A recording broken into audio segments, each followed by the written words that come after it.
बम्बई को बम्बई बनाने वाली कुछ खास चीज़ों में से एक है लोकल। मानो बम्बई शरीर है और लोकल उसकी नसें, जो उसे अपने हिस्सों से जोड़े रखती है।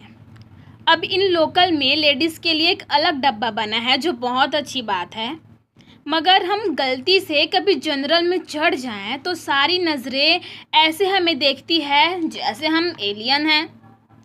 तो उस दोपहर को मुझे घाटकोपर जाना था। मैं एज़ यूज़ुअल लेट थी, इसलिए प्लेटफॉर्म पर दौड़ते हुए ट्रेन का जो भी डब्बा सामने आया उस पर चढ़ गई। फर्स्ट क्लास ही था, मगर जनरल था। मैं चढ़ी तब तक तो कोई नहीं था डब्बे में, लेकिन नाहूर पर एक आदमी चढ़ा। वो जब से डब्बे में चढ़ा था तब से वो मुझे ही घूर रहा था। कांजू मार्ग तक तो उसने अपनी पलकें भी नहीं झपकाई होंगी, इसलिए मैं इरिटेट हो गई और मैं उसे सामने घूरने लगी। उसने तब भी अपनी नज़र नहीं हटाई, इसलिए मैंने ही शक्ल बनाते हुए अपना मुंह फेर लिया। फिर कुछ वक्त बाद उसने अपने हल्के से अपने गोद में रखी हुई बैग हटाई और मैंने जब उसे देखा तो उसका हाथ उसकी पैंट में था। वो मास्टर बेड कर रहा था पब्लिक ट्रांसपोर्ट में। हम कितनी भी कोशिश कर लें, मेट्रो के क्राउड में, बस की किचकिच में या दादर स्टेशन के उस ब्रिज पे कोई एक ऐसा हरामखोर तो होता ही है जो बहुत बुरी तरह से टच करके चला जाता है, पर भीड़ इतनी होती है कि हमें पता ही नहीं चलता कि वो कौन था। हमारे यहाँ थाने में दिवाली पहाट होती है, सारे लोग मिलकर दिवाली मनाते हैं। तो पिछले साल मैं अपनी दोस्तों के साथ वहाँ गई थी। वहाँ भी किसी ने बहुत बुरी तरह से टच किया था। कुछ वक्त बाद तो मुझे वहाँ दुखने भी लगा, इसलिए मेरा मूड ऑफ हो गया और मैं घर जल्दी चली आई। बरामदे में मम्मी और पड़ोस वाली आंटी बैठकर कुछ बातें कर रहे थे। मैंने जूते उतारते ही रेंट करना शुरू कर दिया। मेरी कहानी ख़त्म हुई उसके बाद वो आंटी ने तुरंत कहा, हाँ मतलब आप कपड़े ऐसे पहने तो होता ही है ना। उन्हें बीच में ही टोका और मैंने कहा, नज़रें ऊपर उठाकर देखिए ना, साड़ी पहनी है।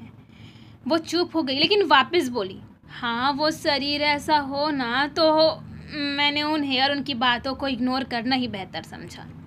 मैं गुस्से से अपने कमरे में चली गई। कुछ वक्त बाद मम्मी रूम में आई और मम्मी ने सिर्फ इतना ही कहा, बेटा अत्याचार और अन्याय अंबिका, अंबालिका और गंधारी पर भी हुए थे, पर उन्होंने चुप रहना बेहतर समझा। जब द्रौपदी पर आई तो उसने अपने लिए न्याय मांगा, फिर चाहे महायुद्ध ही क्यों ना हुआ हो, और दुनिया की सारी औरतों को एक सीख दी, जब खुद पर आती है ना तो लड़ना ही पड़ता है।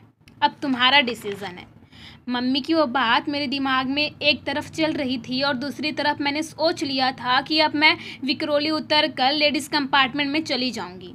मैं दरवाजे पर पहुंच भी गई थी, वो भी मेरे पीछे पीछे आ गया और जैसे अनइंटेंशनली लोकल की चलने की वजह से उसका हाथ मेरी बॉडी पर टच हो रहा है ऐसा प्रिटेंड करने लगा।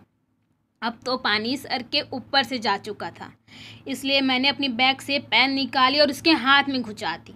उसे 2 थप्पड़ मारे और कॉलर से घसीटते हुए स्टेशन मास्टर के ऑफिस में ले गई। स्टेशन मास्टर को मैंने पूरी कहानी सुनाई। वहाँ एक लेडी टीसी भी बैठी थी। उन्होंने सुनते ही तुरंत कहा, आप लोगों के लिए लेडीज़ डब्बा बनाया है ना, तो आप लोग जेंट्स में क्यों जाते हो। उनकी बात ना मुझे तीर की तरह चुभी, इसलिए मैंने एक सरकास्टिक स्माइल के साथ कह दिया, वो जनरल कंपार्टमेंट है। फिर उसके बाद उस स्टेशन मास्टर ने कहा, देखिए आपको ऐसे कानून हाथ में लेने की कोई ज़रूरत नहीं थी, हम हैं ना, हम देख लेंगे इनको, पर आपने क्यों कानून हाथ में उठाया। तब मैंने उन्हें तुरंत कहा, सर जब कोई जंगली कुत्ता आपको काटता है तो आप क्या करते हैं, वेटरनरी डॉक्टर का वेट करते हैं कि वो कब आएंगे और आपको छुड़वाएंगे, या खुद कोशिश करते हैं उसे छुड़वाने की। फिर उन्होंने ये कहा, देखिए मैडम भूल जाइए, ऐसे लोग आगे बढ़कर और परेशान करते हैं। अब तो ना मुझे उसे सज़ा दिलानी ही थी, ठान लिया था मैंने। इसलिए मैंने कहा, सर जब अगर आज आप इसे छोड़ देंगे ना तो ये कल बढ़कर कुछ और ज़रूर करेगा, लेकिन अगर सज़ा देंगे ना तो ऐसी हरकत करने के लिए भी 100 बार सोचेगा। उनके कुछ और पास जाकर सिर्फ इतना कहा, कल जब अखबार में ऐसे किस्से छपेंगे ना तब कैंडल मार्च करते वक्त बहुत पछतावा होगा।